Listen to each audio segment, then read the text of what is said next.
Today is Thursday, and usually that would mean either a top 100 books, or a list, or me talking about a Joss Whedon death. However, I'm not really going to do any of those things today. In some ways, this is connected to the top 100 books portion. Top 100 books is a project that hasn't been going well, and I don't want to say completely that it's over yet, but it isn't something you should necessarily expect to see.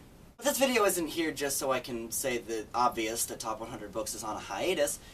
It also has to do with books. Because one of the things about Top 100 Books is that a lot of these books have in common that they've been banned. Right off the top of my head, I can think of the Harry Potter series, and Alice's Adventures in Wonderland, and A Wrinkle in Time, and Catcher in the Rye. And it is Banned Books Week, so I kind of want to talk about banning books and how it's stupid.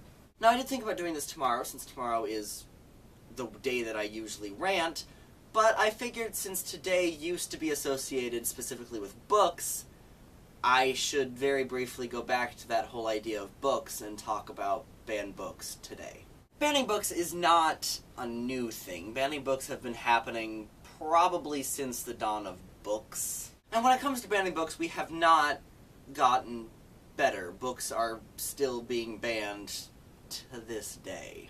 Banning books to me is problematic because nobody should be able to tell anybody else what books they should and should not read. While I may say on occasion on this channel you should read this book, know that that's just me recommending that I liked it and I think you should check it out.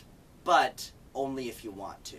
I'm not going to sit here on my channel and say, look, this is a good book, read it, and I'm going to keep pestering you every day until you read it because you need to read it, read it, read it. Because it shouldn't be my decision what it is you should read. I'm just giving you recommendations of what I like, but obviously you don't have to follow them. And there may be moments on this channel where I read a book or I review a book that I don't like, but I would never say, don't read this. I'll say, I don't like this book, I'll say why I don't like this book, but ultimately the choice to read it is yours. And that's why I don't like banning books, because it's other people telling us what we're not allowed to read.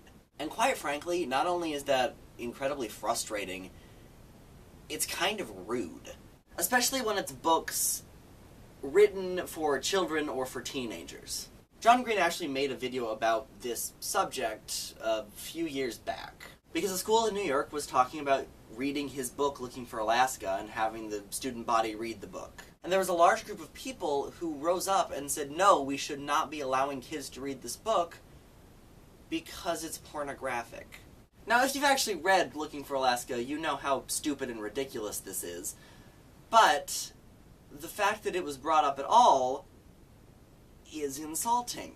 Because it's these people who, incidentally, don't have students who would be reading these books, because this was a very specific grade level, saying that the student should not read this book because it would give them ideas.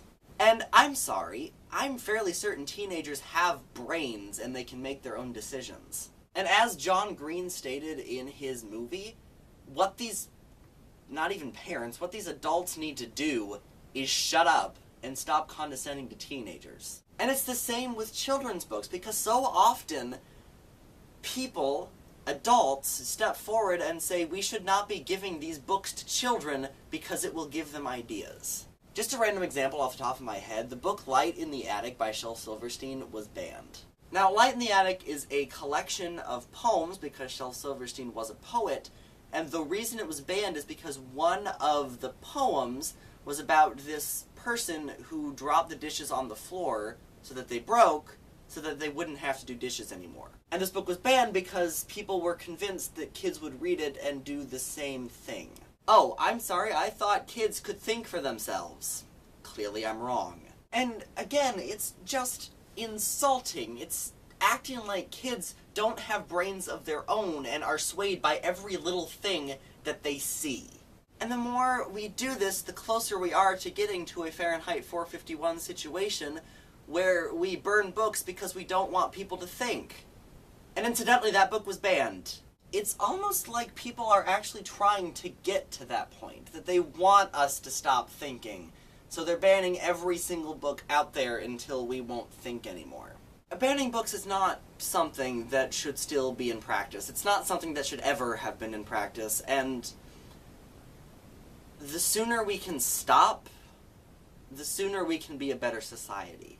At least, that's what I think. But, you know, you can let me know what you think about banning books down in the comments. And I will see all of you tomorrow with another rant.